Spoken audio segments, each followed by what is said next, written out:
नमस्कार, मैं हूं नवीन और आप देख रहे हैं परमार मीडिया का YouTube channel the Shivan dialogue.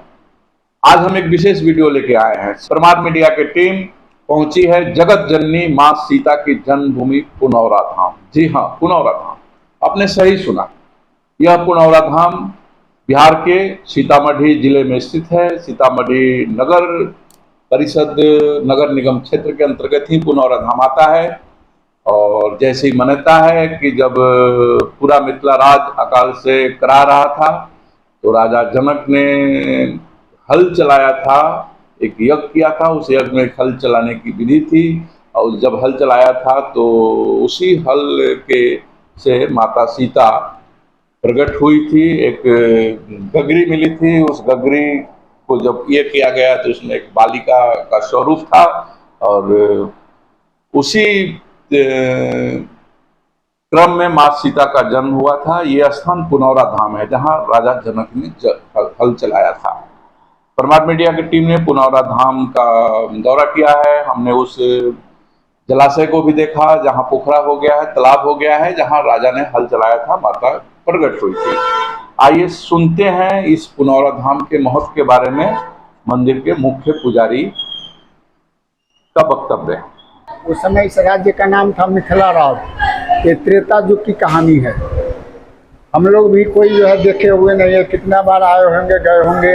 अपने पूर्वजों के द्वारा, कथा वाचकों के द्वारा थोड़ा मोड़ा किताब अध्ययन करते हुए इसके द्वारा जो है आपको हम बता रहे हैं। राजा जनक जी शिव जी के 4 प्रमुख शिष्य थे। शिष्य तो सारे दुनिया है, लेकिन उसमें 4 प्रमुख शिष्य थे। राजा जनक जी महाराज, परशुराम जी, बानासुर, लंकापति रावण।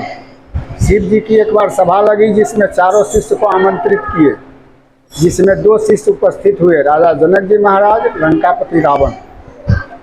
शिव जी ने विष्णु पुराण से ऐसे प्रसंग छोड़ दिए जो दोनों शिष्य आपस में उलझ गए। वेद पुराण में शास्त्रार्थ होने लगा, जो होते होते राजा जनक जी जीत हासिल किए, राजा रावण पराजित हो गए। इस खुशी में शिव जी ने जनक जी महाराज को एक धनुष से पुरस्कृत किए, एक धनुष दिए। ये देखकर राजा रावण बहुत दुखी हो गया कि हमने अपना 10 सिर काटकर इनका पूजा करते हैं, फिर भी हम जो है पराजित हो गए। राजा जनक जी जीत हासिल किए। राजा रावण तीनों लोक पर कब्जा जमाया हुआ था। वो जो है अपने बल पर, अपने तपस्या पर इतना बलशाली नहीं थे, वो महाबलशाली थे। बुद्धिमान नहीं थे, वो महाबुद्धिमान थे। पंडितों में महापंडित उनका था। लेकिन जिसको सारा संप्रदा परिपूर्ण हो जाता है, उसके पास न रोकने के बावजूद भी थोड़ा न थोड़ा अभिमान बढ़ जाता है। अभिमान जो है भगवान के भोजन कहा गया है, जो भगवान का भोजन। राम जी को आना था थोड़ा दिन बाद, लेकिन रावण के अहंकार के कारण जो है थोड़ा वो पहले अवतारित हो गए। इसके बाद जो है राजा रावण वापस गए अपने जो है लंका। राजा जनक जी वापस आए अपने जनकपुर मिथिला धाम। यहाँ आने के बाद राजा रावण अपने जो है सोचने लगे कि राजा जनक जी को हम भी जो है पराजित करेंगे, चाहे वो जैसे हमसे पराजित हो।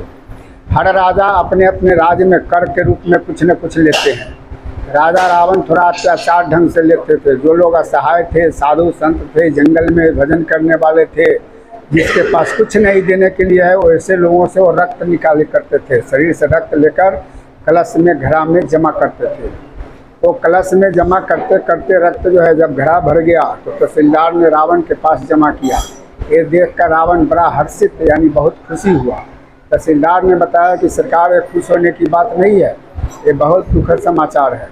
रावण ने पूछा तहसीलदार से कि क्या दुखद समाचार है, बताओ। तो जिन जिन साधु संतों, प्रजा से, असहाय लोगों से हमने रक्त लिए हैं, इस घड़ा को श्रापित कर दिया है कि इसी रक्त से राजा रावण विनाश हो जाएगा। राजा रावण के मन में भाव आया कि राजा जनक के राज में अगर इस कलश को गड़बा देंगे तो विनाश हो जाएगा, हम बच जाएंगे। इन्होंने जगह का चुनाव किया कि कहाँ पर इसको गड़बाया जाए। मिथिला राज में। मिथिला राज की चौहद्दी विष्णु पुराण में आया है कि उत्तर में हिमालय, दक्षिण में गंगा, पूरब में कोसी नदी, पश्चिम में नारायणी गंडकी नदी। 64 कोस चौड़ा, 96 कोस लंबा इसका क्षेत्रफल जो है विष्णु पुराण के अनुसार। अभी हम लोग जानकी जन्मभूमि पुनौरा धाम पर जहाँ खड़े हैं, ये जगह उस समय पुण्यारण्य वन जंगल था। पुण्य यानी पुण्य होता है, आरण्य वन होता है, जंगल होता है, यानी ये पुण्य का जंगल माना जाता था। हम लोग या हमारे परिवार के लोग, आप सारे परिवार के लोग कोई व्रत करते हैं, एकादशी करते हैं, चंद्र ग्रहण लगे, सूर्य ग्रहण लगे, इस अवसर पर थोड़ा अन्य कुछ द्रव्य रख करके सारे परिवार उसको छूते हैं और फिर कल होकर के ब्राह्मण को दान के रूप में देते हैं। राजा जनक जी के समय एक बार सूर्य ग्रहण लगा हुआ था। उन्होंने सूर्य ग्रहण के अवसर पर एक पुण्यारण्य वन जंगल, यहाँ पंडित ऋषि भजन करते थे इस जंगल में, उन्होंने ये जंगल दान में दे दिए हुए थे। इसके बाद राजा रावण ने सोचा कि पुण्य का जगह माना गया है पुण्यारण्य वन जंगल, अगर वहीं पर इस घड़ा को गड़वा दिया जाए तो पुण्य वहाँ का छिन्न होगा, नाश होगा। नाश होने का समय राजा जनक जी का नज़दीक आ जाएगा, जो हम जल्दी से देख लेंगे। इन्होंने सोचकर पीछे जो जाइएगा, सीता कुंड के नाम से जाना जाता है, उस समय समतल भूमि था, वहाँ पर उस कुंड को घड़ा को गड़वा दिए। गड़वा देने के बाद मिथिला में बारिश होना बंद हो गया।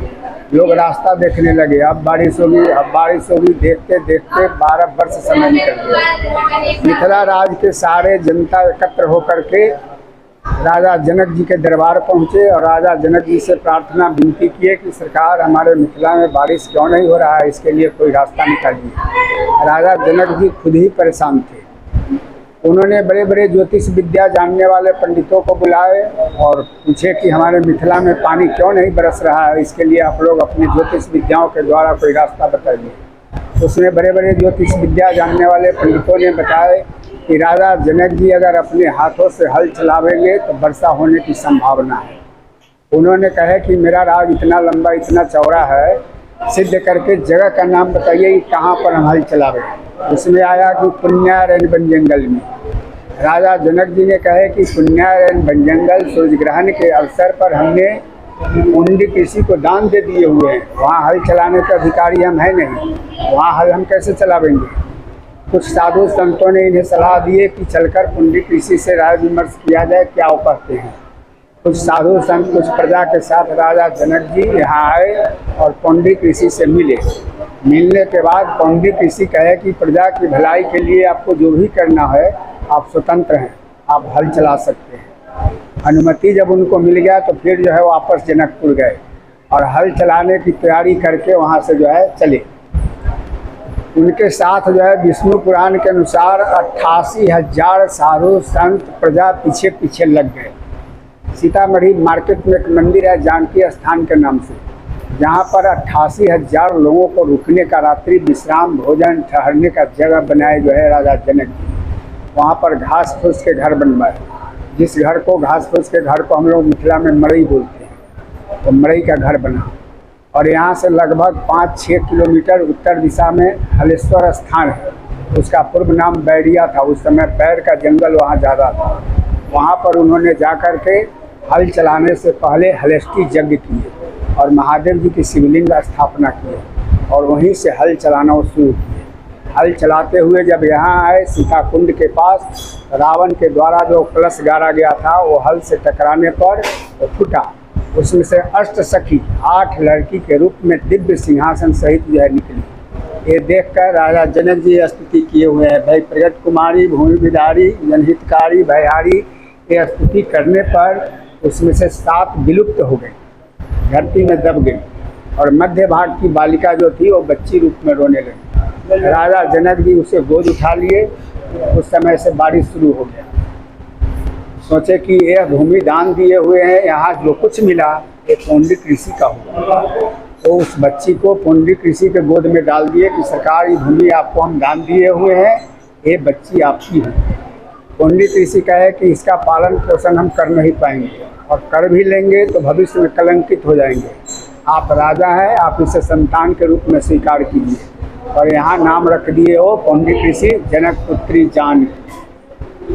वर्षा और तेज हो गया। वर्षा से बचने के लिए जहाँ पड़ाव डाले हुए थे, कैंप गिराए थे, वहाँ पर जानकी स्थान मंदिर जिस नाम से है वहाँ पर चले गए। घास फूस के घर मड़ई में जो रुके, वर्षा 6 दिन तक होते रह गया। धर्मशास्त्र के अनुसार बच्चा बच्ची जब हमारे मिथिला में जन्म लेता है तो उसको 6 दिन पर छठी मनाते हैं। और नामाकरण भी उसी रोज होता है धर्मशास्त्र के अनुसार। अभी युग का प्रभाव हम लोगों पर इतना चढ़ा हुआ है कि हमारे परिवार में पता चल जाए कि गर्भ में बच्चा है तो सारे परिवार को मन में नाम आना शुरू हो जाएगा कि बच्चा होगा तो ये रखेंगे, बच्ची होगी तो ये रखेंगे। तो छठी के रोज़ वहाँ नामाकरण में उनका नाम सीता पड़ा। वहाँ सीता जो है नाम नारद जी रखे हुए हैं। सीता क्यों पड़ा? हल जो हम लोग चलाते हैं उसमें लोहे का फाल होता है अग्रभाग में, जिसको सीत बोलते हैं, और मिट्टी जो कोड़ते हैं उसे सिराउर कहते हैं, गड्ढा कहते हैं। क्षेत्रीय भाषा अलग अलग है, दोनों को मिलाने से सीता बनता है, इसीलिए वहाँ उनका नाम जो है सीता पड़ा। और घास फूस के घर जो बना हुआ था मड़ई जिसको हम लोग कहते हैं, इसलिए जगह का नाम पड़ गया सीता मड़ई, जिसको हम लोग सीतामढ़ी के नाम से बोलते हैं, सीतामढ़ी सीतामढ़ी। और ये जगह जो है पुण्यारण्य से पुनौरा के नाम से बदल गया। यही यहाँ की कथा है, पुनौरा धाम बोल गया। इसके बाद जो है ले गए अपने जो है जनकपुर, वहाँ पालन पोषण हुआ राजा जनक जी का। उस समय जो राजमहल था, चारों दिशा में 4 फाटक यानी 4 गेट था। चारों गेट पर 4 धाम बना हुआ। उत्तर दिशा गेट पर शिव जी ने जो धनुष पुरस्कृत किए हुए थे उनको, जो धनुष श्री राम जी स्वयंवर में तोड़े हुए थे, उस जगह का नाम है धनुषा। दक्षिण दिशा गेट पर गिरजाघर, जहाँ पर सीता जी पूजा करने जाती थी, और पूरब दिशा के गेट पर हरिहरनाथ का मंदिर, और पश्चिम दिशा के गेट पर जलेश्वर स्थान, जो शिवलिंग हमेशा जल में डूबे हुए रहते हैं, और बीच का जो राजमहल था वो राम जानकी मंदिर बन गया है। इसके बाद तो लगभग कथा आप लोग जानते ही है। आपका नाम बताइए। मेरा नाम संजय शर्मा हो गया। हम मंदिर में छोटा सा भगवान के सेवा में लगे हुए रहते हैं। भगवान के सेवा आदमी कौन कर सकता है? क्या कितना हो बड़ा हो, कहे कि हम बड़ा सेवा करते हैं, हम लोग क्या सेवा करेंगे? हम लोग तो उनके सेवा पर चलते हैं, लेकिन सेवादार के नाम से हम जो है यहाँ। बोलिए जानकी जन्मभूमि पुनौरा धाम की।